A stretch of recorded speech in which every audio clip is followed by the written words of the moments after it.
आणि निष्ठेबद्दल जर बोलण्याचा प्रयत्न केला तर आपल्या डोळ्यासमोर फक्त एकच नाव येतं, ते म्हणजे धर्मवीर छत्रपती संभाजी महाराज. बरं का, एकच नाव येतं महाराज. काय निष्ठा होती धर्मवीर छत्रपती संभाजी महाराजांची? कल्पना करा. मी सांगत असतो, औरंगजेब स्वतःची मुलगी देण्याकरता तयार होता, स्वतःचं धन देण्याकरता तयार होता, संपत्ती ऐश्वर राज्य देण्याकरता तयार होता, पण जे पाय कधी कोणासमोर झुकले नाही, सहन झालं नाही, औरंगजेबाला पाय कलम केले.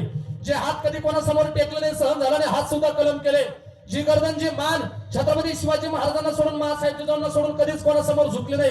शेवटचा फतवा काढला, गर्दन सुद्धा कलम केली, पण रक्ताच्या शेवटच्या थेंबापर्यंत ज्यांनी धर्म सोडला नाही त्यांना म्हणावं एकनिष्ठ धर्मवीर छत्रपती संभाजी महाराज. जर निष्ठा बघायची असेल तर ऐका, निष्ठा बघावी ती आमच्या त्या ठिकाणी छत्रपती शिवाजी महाराजांच्या तलवारीची, निष्ठा बघावी ती आमच्या तानोजी मालसऱ्यांच्या घोरपडीची, निष्ठा बघावी ती आमच्या मावळ्यांची.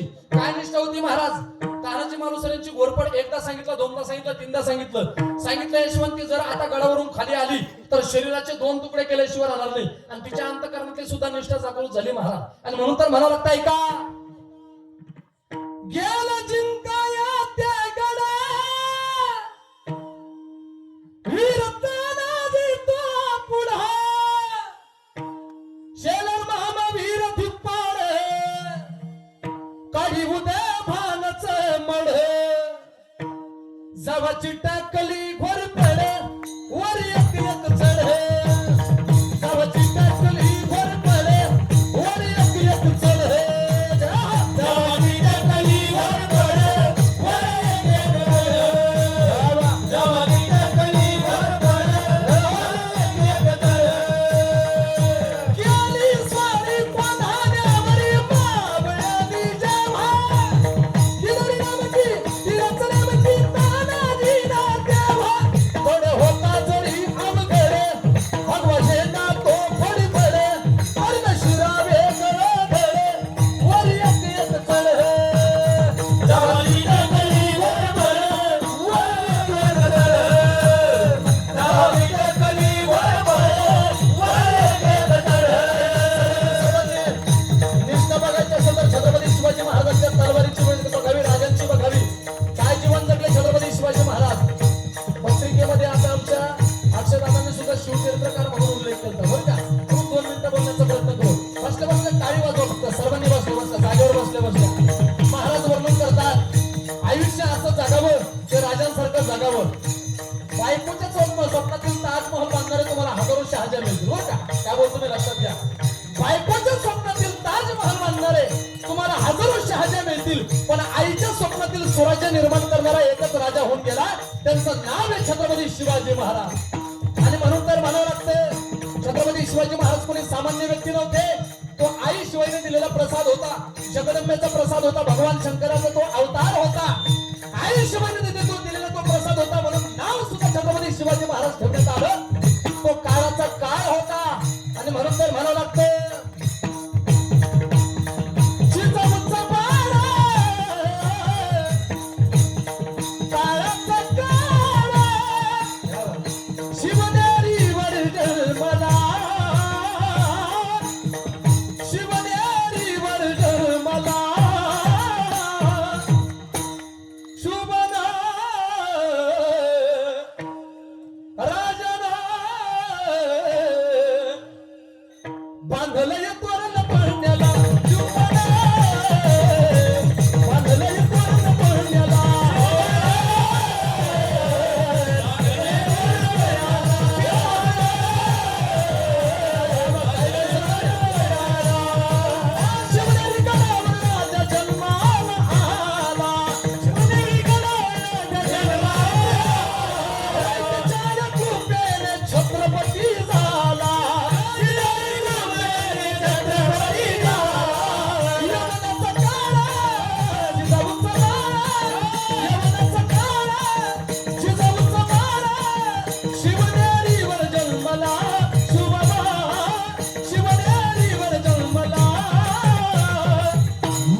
शिवाजी महाराज असेल कोण धर्माबद्दल असेल मी बोलण्याचा प्रयत्न करत असतो महाराज बरं का. आणि आपला तो विषय आहे आणि मी सांगत असतो छत्रपती बद्दल बोललंच पाहिजे महाराज. ही गादी आपण राजांबद्दल या गादीवर नाही बोलायचं मग बोलायचं कुठं महाराज. आणि मी सांगत असतो आता जेवढे काही माझ्या समोर ज्येष्ठ श्रेष्ठ माणसं बसलेले ना महाराज मी तुम्हाला कितीही उपदेश केला तर तुम्ही काही सुधारणार नाही.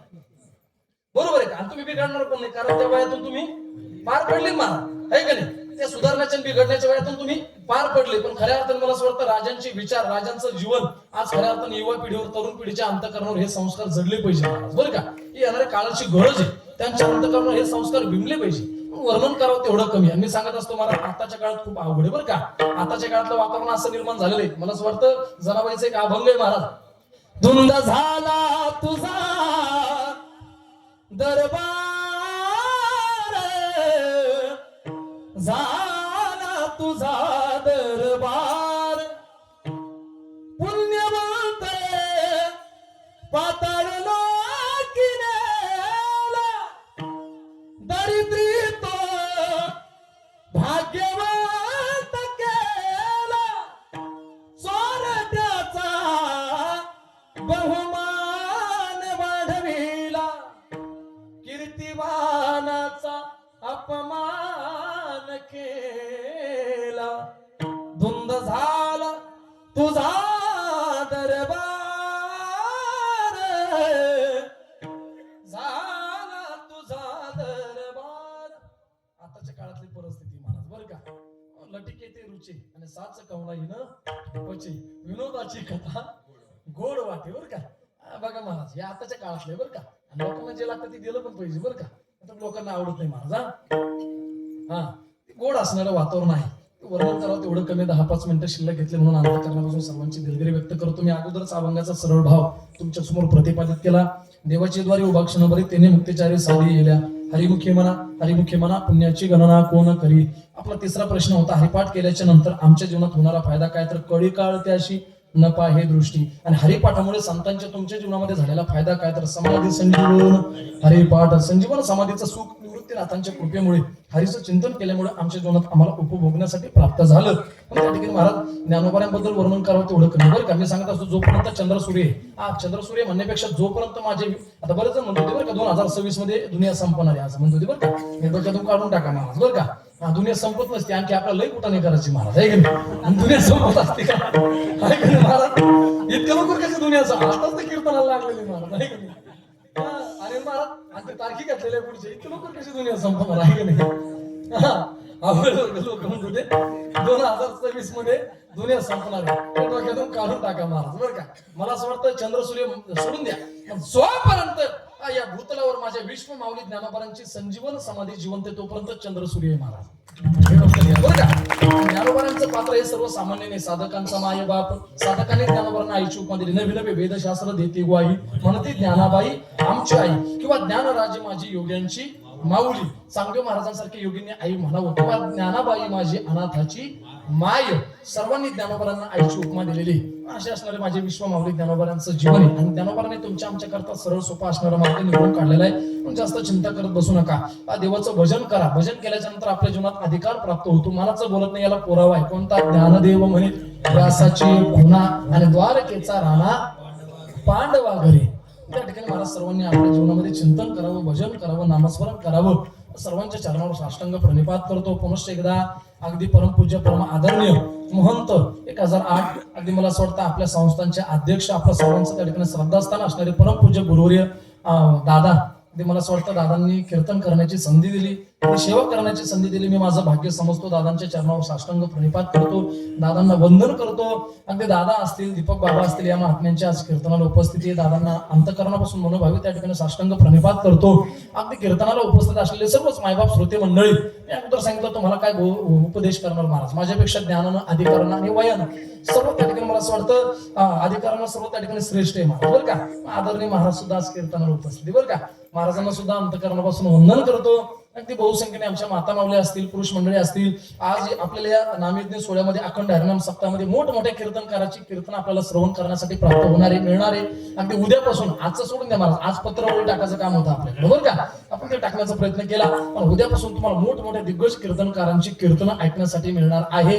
अगदी मला असं वाटतं वारकरी संप्रदायातली मोठी विभूती असणारी अगदी मला असं वाटतं की चालतं बोलतं त्या ठिकाणी महाराज ज्ञानाचं विद्यापीठ आणि चालतं बोलतं त्या ठिकाणी महाराज मला असं वाटतं वेदांताचं त्या ठिकाणी विद्यापीठ असं म्हटलं तर हरकत नाही बरं का महाराज. वेदांत सहज त्यांच्या मुखातून बाहेर पडतो असे असणारे ते महान असणारे तपस्वी असणारे महात्मे परमपूज्य परम आदरणीय गुरुवर्य एकनाथजी महाराज चत्तर शास्त्री. मला असं वाटतं उद्या चत्तर शास्त्रींचं कीर्तन आहे महाराज बरं का. खूप विद्वान महात्मे. मला असं वाटतं आपण त्यांच्या पायाची पण धुळणे महाराज बरं का. आपण त्यांच्या पायाची पण धुळणे. अगदी दादांचे जे त्या ठिकाणी आध्यात्मिक गुरु होते दादांचं ज्यांच्याकडे आध्यात्मिक शिक्षण झाले आपले स्वामीजी मला असं वाटतं ब्रह्मानंद स्वामीजींचे गुरुबंधू दादा ते बरं का. स्वामीजींच्या समवेत मला असं वाटतं त्यांचे गुरुबंधू त्यांच्या काळात त्या ठिकाणी अगदी महाराजांचं त्या ठिकाणी अध्ययन झालेले खूप विद्वान असणारा महात्मा. सर्वांनी उद्या मला असं वाटतं याच्यापेक्षा बहुसंख्येने जास्त संख्येने आणि काही रोजची थंडी पण नाही महाराज बरं का. अशी पाहिजे काही तशी थंडी नाही. मी तर त्या ठिकाणी दादांना सांगणार होतो 7 रोज कीर्तन करा कारण काल परवा दिवशी खूप थंडी होती महाराज बरं का. खूप गारवा होता पण आज वातावरण चांगले आणि 2-4 दिवस असं जर वातावरण राहिलं तर आपल्याला त्या ठिकाणी आनंदच निर्माण होणार आहे. मग सर्वांना विनंती उद्या यापेक्षा त्या ठिकाणी जास्त संख्येने बहुसंख्येने उद्याच्या कीर्तनाला उपस्थित राहा एवढे सर्वांना विनंती करतो. सर्वांच्या चरणावर साष्टांग प्रणिपात करतो. सर्वांना वंदन करतो. याच ठिकाणी कीर्तन सेवेला पूर्णविराम देतो. बोललेले कुरेवेडे वाकुडे उत्तरे करा क्षमा अपराध महाराज तुम्ही शुद्ध किंवा नातरी बालक बबडा बोली का वाकुडा विचुका पावली ते चोज करुणी माऊली तरी हे जेवी. एखादा शब्द बोलण्याच्या ओघात चुकी जाऊ शकतो महाराज बरं का. बोलण्याच्या ओघात एखादा शब्द चुकीचा गेला असेल तुमच्या अंतःकरणाला लागला असेल तर तो माझ्या बुद्धीचा दोष आणि तुमच्या संगीतचा परिणाम महाराज बरं का. दुसरं काही ना 2 तासापासून मी तुमच्या संगीत आहे मग तसं काही डोक्यात घेऊ नका महाराज. प्रभू तुम्ही महेशाची मूर्ती तुमचा अधिकार सर्वसामान्य नाही. तुम्ही महादेवाचे अवतारी महाराज. हे उभा राहिलेली देवी तुम्ही महादेवी महाराज बरं का. तुमचा अधिकार सर्वसामान्य आणि घरी झोपलेली भाद्रा मारुती हे काय सांगितलं काय साधे की महाराज. त्यांना सुद्धा अंतःकरणापासून वंदन करतो. आमच्या पिरकल्याण मधून असेल जळगाव सोमनाथ आपला तांडा असेल ते मला असं वाटतं आदरणीय आमचे हे सर्व सेवेकरी मंडळी आपल्या आश्रमाचे बरं का. त्या सर्व मंडळींना द्यावे तेवढं धन्यवाद. कमी पिरकल्याण सुद्धा आदरणीय मला असं वाटतं आमचे गुरुबंधू आमचे शिवराम ठाकरे हे सुद्धा उपस्थिती बरं का. त्यांना धन्यवाद देतो. त्याच पद्धतीने गोड असणारं व्यक्तिमत्व ज्यांचं जीवन त्या ठिकाणी आश्रमासाठी सेवेच्या ठाई तत्पर आहे आदरणीय आमचे अनिल महाराज बरं का. हा अगदी मला असं वाटतं सांगितलेलं कोणतं काम असू ते करते महाराज बरं का. आणि मला असं वाटतं खऱ्या अर्थाने खरा जीवनाचा आनंद